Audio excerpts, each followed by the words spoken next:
Et bonjour tout le monde, bienvenue sur cette nouvelle vidéo Cuisinons ensemble. Alors, je vais faire une recette pas vraiment de saison.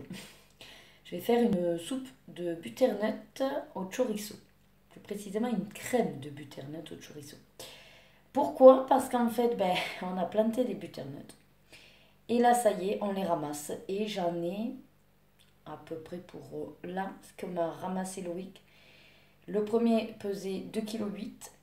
Le deuxième fait plus de 6 kilos. Donc, je suis en train de faire des sacs de 1 kg pour les congeler. Et voilà, je suis obligée de faire une recette parce que là, ça va pas le faire. Mon congèle est plein.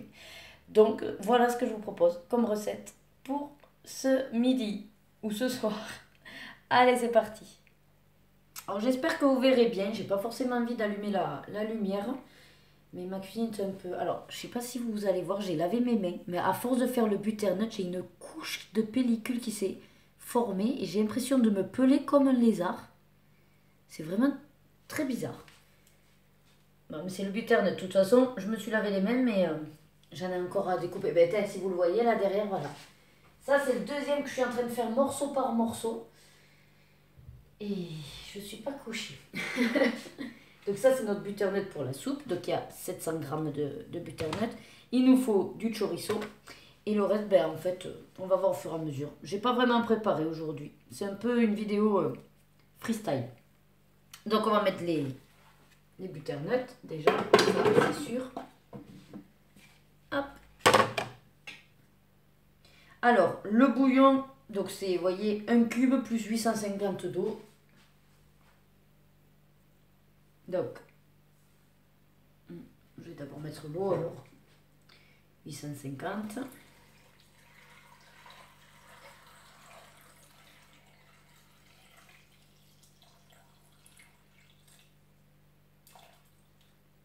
C'est bon.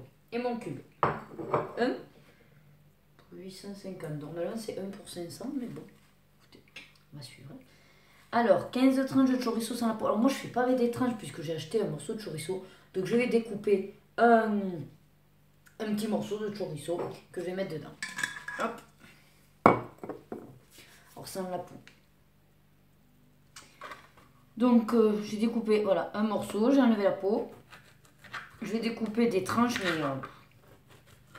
je vais pas faire ce qu'ils disent parce que eux, c'est, vous savez, les fines tranches qu'on achète là dans les barquettes, quoi. Donc je sais pas exactement combien ça fait de chorizo, mais on va dire que je vais partir sur ce gros morceau là. Hop. Voyons. Attendez, je vais mettre la balance pour voir combien je mets de chorizo. Je voulais pas en mettre non plus trop. Moi, voilà, je m'étais dit 100 g de chorizo, c'est pas mal. Donc on va rajouter un petit morceau. Parce que c'est ce qui donne après le bon goût au butternut. Parce qu'il n'y a que ça, hein. De l'eau, un cube, du butternut et du chorizo pour donner du goût. Sachant que là, ils vous disent 15 tranches parce qu'après, en fait, il y a encore 15 tranches où vous les faites revenir à la poêle pour les mettre en fait par-dessus après en présentation. Moi, ça, je le fais pas. Je préfère mettre tout le chorizo à l'intérieur. Voilà. Allez, c'est parti. On insère le gobelet. Et en fait, la recette, elle est faite puisqu'après, on a 18 minutes de cuisson, et quasiment fini, puisqu'après il n'y aura plus qu'à mixer. Rajoutez ici le... Alors, eux, c'est avec de la crème ou du lait? Attendez, je vais revoir ce que c'est. C'est avec... Ah ben oui, de la crème liquide, voilà. Donc, vous pouvez mettre aussi du lait de coco si vous voulez. Et puis du coup, on mixe et c'est prêt. Voilà, donc rien de plus simple. Allez, je vous dis à tout à l'heure au bout des 18 minutes de cuisson.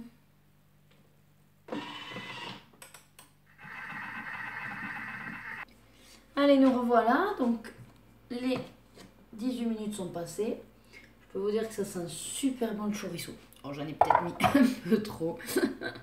Mais bon, en tout cas, regardez ça. Vous n'avez pas l'odeur, mais franchement, c'est trop bon. Alors, la suite. Ah, alors on va mettre 30 g d'huile d'olive. C'est vrai qu'avec le chorizo, il n'y en a pas assez. Hein. Non, je vais pas en mettre autant. Je vais mettre à peine. Voilà. 5 grammes pour vraiment donner le goût du toli, mais avec tout le chorizo qui a donné du gras, j'en ai vraiment pas besoin. On va mettre la pincée de sel, mais bon, ça après ce sera à chacun de se le rajouter. Le poivre.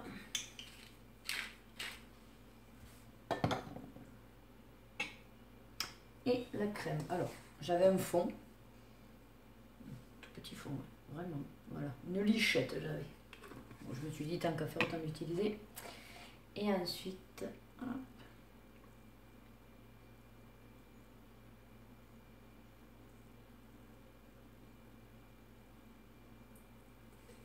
J'ai été un peu plus généreuse. Allez. Hop. Et là, donc, je vais mixer 1 minute. Je vous mets en pause le temps du mixage, sinon ça va être très désagréable pour vous. Allez, c'est fini. Réservé dans le bol. Oui, parce que là, on fait l'autre étape que je vous disais. Tout simplement délicieux. Hop, je vous montre le résultat. Et voilà, une jolie crème de butternut au chorizo. Vous voyez, là, derrière, j'ai quasiment fini mon butternut. Là, je suis arrivée au bout, je l'ai vidé. Et sinon, je vais vous montrer vite fait. J'en peux plus. J'en suis à 3 sachets d'1 kg. Donc, à 3 kg pour l'instant. Regardez. Voilà. Je les ai préparés, mis à plat. Et puis après, on va les mettre au congélateur. Et là, je suis en train d'en faire un autre. Donc, je pense que je vais avoir au moins 5 kg. Je pense que là, je peux faire encore... Là, j'ai bien 1,5 kg. Ouais. Donc, en tout, j'aurai 5 kg de butternut. Ah, ben, on va varier. On va faire des gnocchis. J'ai vu qu'il y avait un flan au butternut au citron. J'ai vu plein de recettes de butternut à la cannelle, un gratin, un crumble. Bon, voilà. Il faudrait pas juste être dégoûté du butternut. C'est tout. Bon, ben écoutez, pour moi, la recette est terminée. Même pas 8 minutes de film. Bien sûr, on enlève les temps de cuisson. J'espère que ça vous aura donné envie, donc peut-être pas pour maintenant, mais de réaliser cette soupe quand viendra septembre, octobre, pour Halloween, pourquoi pas. Vous pouvez effectivement la décliner avec du lait de coco. Vous pouvez y mettre des ingrédients un petit peu spéciaux comme du gingembre, du curry, pour donner un petit peps, voyez. Pourquoi pas mettre des noisettes concassées. Avec le butternut de la noisette, ça va très bien. Donc voilà, quelques petites idées. Allez, je vous dis à très vite mes ergonautes dans une prochaine vidéo des plaisirs d'ergonat. Bye bye, bisous, prenez soin de vous. Mouah.